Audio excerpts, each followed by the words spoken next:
Assalamualaikum warahmatullahi wabarakatuh.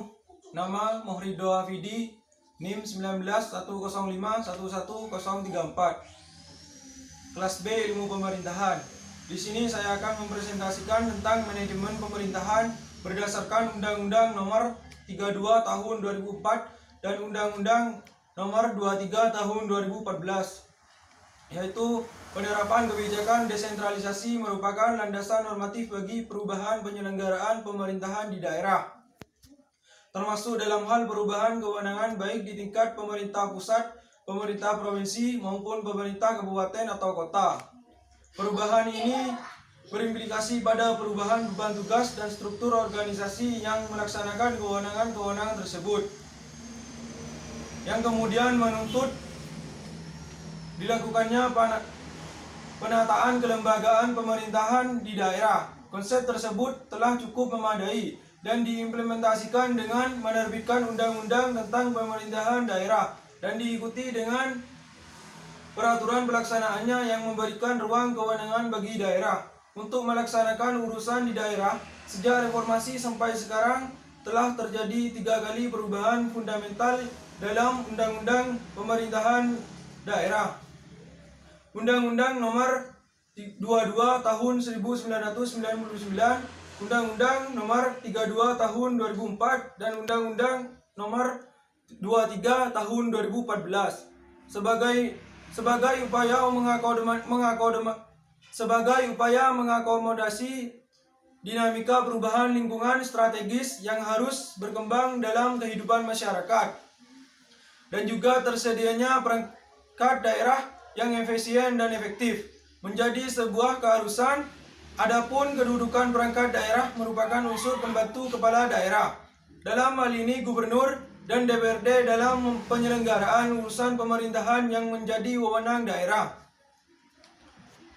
Menurut Peraturan Pemerintah Nomor 18 Tahun 2016 tentang perangkat daerah, ada 3 urusan pemerintahan yang harus dilaksanakan. Yang pertama adalah urusan pemerintahan wajib, yang kedua urusan pemerintahan pilihan, dan yang ketiga urusan pemerintahan.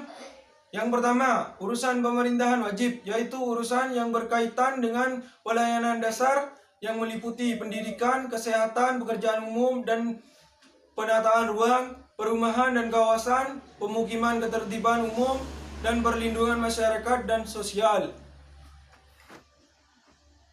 Yang kedua, urusan pemerintahan pilihan, yaitu adalah kelautan dan perikanan, pariwisata, pertanian, kehutanan, energi dan sumber daya mineral, perdagangan, perindustrian, dan transmigrasi. Pasca dilaksanakannya desentralisasi berdasarkan Undang-Undang Nomor 22 Tahun 1999 sampai saat ini berdasarkan Undang-Undang Nomor 23 Tahun 2014, Pemerintahan Provinsi DKI Jakarta sudah 4 kali melakukan perubahan peraturan daerah tentang organisasi perangkat daerah. Yang pertama, Peraturan Daerah Nomor 3 Tahun 2001 tentang bentuk susunan organisasi dan tata kerja perangkat daerah dan sekretariat Dewan Perwakilan Rakyat Daerah Provinsi Daerah Khusus Ibu Kota Jakarta. Yang kedua, Peraturan Daerah Nomor 10 Tahun 2008 tentang organisasi perangkat daerah. Dan yang ketiga, Peraturan Daerah Nomor 12 Tahun 2014 tentang organisasi daerah, tentang organisasi perangkat daerah. Dan yang keempat, Peraturan Daerah Nomor 5 Tahun 2016 tentang pembentukan dan susunan perangkat daerah Provinsi Daerah Khusus Ibu Kota Jakarta. Yang kedua, dasar pertimbangan penataan kelembagaan pemerintahan daerah. Di sini ada 3 aspek yang bisa saya jelaskan. Yang pertama, aspek yuridis. Secara yuridis, penataan dan evaluasi kelembagaan pemerintah daerah didasari oleh Peraturan Pemerintah Nomor 18 Tahun 2016 dan Peraturan Menteri Dalam Negeri Nomor 99 Tahun 2018 tentang pembinaan dan pengendalian penataan perangkat daerah. Pembagian urusan pemerintah pembagian urusan pemerintahan daerah, pemerintah daerah, pemerintah daerah provinsi, pemerintah daerah kabupaten atau kota yang mempengaruhi perubahan pada kelembagaan di daerah tertuang di dalam lampiran Undang-Undang Nomor 23 Tahun 2014. Dalam hal ini, penataan kelembagaan daerah, salah satu kapasitas kelembagaan ditentukan oleh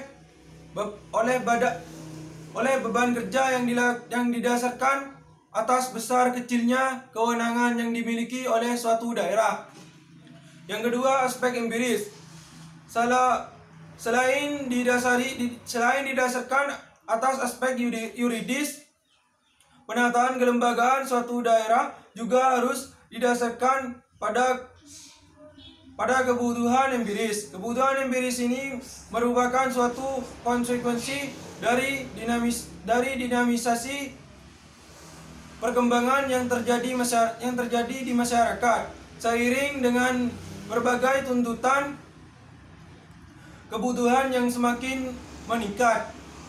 Dan yang ketiga, aspek akademis. Semakin maraknya tuntutan berbagai pihak untuk melakukan reformasi birokrasi juga berdampak pada penataan kelembagaan yang cenderung efektif dan efisien. Hal ini sejalan dengan perkembangan paradigma pemerintahan di negara-negara